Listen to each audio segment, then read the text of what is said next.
सूरदास बचपन से अंधे थे सर, जन्मजात अंधे थे। अगर आप कभी सूरदास को पढ़ें तो उन्होंने लाखों छंद और किताबें लिखी। आपको जान के हैरानी हो जाएगी कि जन्मजात अंधे थे, दिखता नहीं था बचपन, तो घर वालों ने निकाल दिया था। घर वालों ने निकाल दिया, एक पीपल के पेड़ के नीचे रहने लगे और भगवान कृष्ण में भक्ति थी तो गाना वाना गाते थे, उनके भजन वजन गाते थे। तो मथुरा आगरा हाईवे के ऊपर मंदिर है बहुत सारे, अगर आप कभी गए हो तो, है ना। Have you ever been to those temples? Mathura Agra highway है ना, वहां कृष्ण जी के बहुत सारे मंदिर हैं। वहां पर गुलाब के फूलों की माला मिलती है, जहां आपने देखे होंगे, है ना। Have you ever been? आप में से कोई गया है ना, गए हैं ना आप लोग?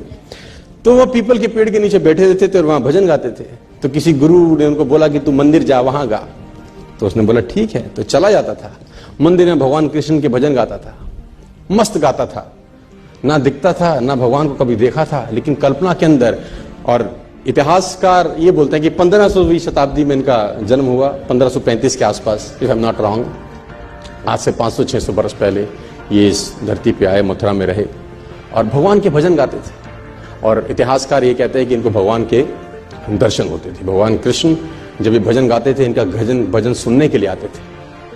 कितना सच है कितना झूठ मुझे नहीं पता, लेकिन आई बिलीव। मैं किसी चीज को नकारता नहीं हूं, जो बात है कहीं ना कहीं हुई होगी शायद। और एक घटना ऐसी हुई इनके जीवन के अंदर कि जिसमें उथल पथल मचा दी बहुत लोगों के जीवन के अंदर, कि जब ये मंदिर में जाते थे तो मंदिर में इनको नजर नहीं आता था। तो जब वो भगवान का श्रृंगार होता है हर सुबेरे, तो ये पंडित को, जो वहां का पुरोहित है, उसको बोलते थे कि ये पीले रंग के कपड़े अच्छे नहीं लग रहे भगवान पे। तो pandit was shocked, how it is possible for a blind man to see. उसने बोला ये पीला रंग अच्छा नहीं है। तो उसने बोला कि तुझको कैसे दिखाई दिया? उसने बोला मुझे सब दिखता है, आंखों से नहीं दिखता तो क्या, मन से तो दिखता हूं, रोज मिलता है मेरे को। तो he was surprised, it is not impossible. तो अगले दिन फिर श्रृंगार होता था, बोलता हाँ, ये हरे रंग का कपड़ा क्या जचता है भगवान। तो ये लोग पागल हो गए। पंडित को एक दिन मस्करी सूझी, उसने कहा कुछ ना कुछ षड्यंत्र है, आज भगवान को कपड़े ही मत पहनाओ, पत्तों से ढक दो बस, खाली है पत्तों से ढक दो। तो जब पत्तों से ढक के श्रृंगार हुआ और पर्दे हटाए, तो सूरदास वहां गा रहे थे और गाते गाते बोले भगवान भी गरीब हो गए, आज पत्तों में आए हैं। तो एवरीबडी वाज शॉक्ड कि how it is possible for a blind man to see. लेकिन असंभव, मैं फिर कहता हूं दोस्तों, आपको मन की शक्ति से ना सर भगवान तक को पाया जा सकता है। कोई भी हैंडीकैपनेस आपके आगे नहीं आती अगर मन से साला आप सॉलिड हैं तो यार। और आप तो समृद्ध हैं यार, पूरे तरीके से ठीक हैं, भगवान ने आपको सब कुछ दिया है। एक आदमी ने कहा मैं बहुत गरीब हूं, तो मैंने कहा एक आंख निकाल दे 50 लाख देता हूं। तो उसने बोला कैसी बातें करते हो? मैंने कहा गरीब है, गरीबी दूर करते हैं, और दोनों दे दे तो 1 करोड़ का सौदा हो जाए। उसने बोला नहीं सर, ये कैसे पॉसिबल है? तो मैंने कहा चल दोनों हाथ भी दे, 5 करोड़ और ले दे। तू तो कह रहा गरीब हूं, तेरी गरीबी मिटाता हूं। कह रहा ऐसे तो मैं बहुत अमीर हूं। तो मैंने कहा मैं भी तो तुझे बता रहा हूं कि तू बहुत अमीर है यार, तू क्यों ऐसा सोचता है कि तेरे पास कुछ नहीं है?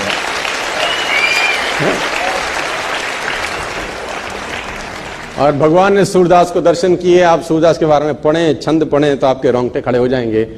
कुएं में नहाते नहाते गिर गए, कहते हैं एक दफा। जब कुएं में नहाते हुए गिरे, अंधे थे, नजर नहीं आता था, तो पानी में गिर गए। तो भगवान को हाथ जोड़े कि निकालो प्रभु। तो कहते हैं कि भगवान छोटे से रूप लेके उनको बाहर निकालने आए। और जब बाहर निकाला तो इनके जीवन की अद्भुत घटना है। तो हाथ पकड़ा हुआ था भगवान, तो उन्होंने जैसे वो हाथ का स्पर्श किया, इनको समझ में आ गया कि आज आदमी आ गया है। जो अब तक सिर्फ ख्वाब में दिखता था वो आज आ गया। तो उसने कस के पकड़ लिया, वो समझ में आ गया कि आज हाथ मौका लगा, आज मत छोड़। तो कहते हैं भगवान ने झटके से हाथ छुड़ा दिया। तो सूरदास का एक बहुत बेहतर दोहा है सर, अपने साथ लेके जाना, खतरनाक दोहा है। हाथ छुड़ाए जात हो निर्मल जान के मोहे, हृदय से जब जाओ तब सबल जानूंगा तोहे। है ना, हाथ छुड़ा के तो जा सकते हो, है ना, आज मैं कमजोर हूं तो हाथ को झटक सकते हो, लेकिन दिल से निकल जाओ तब मानूंगा कि कुछ हो।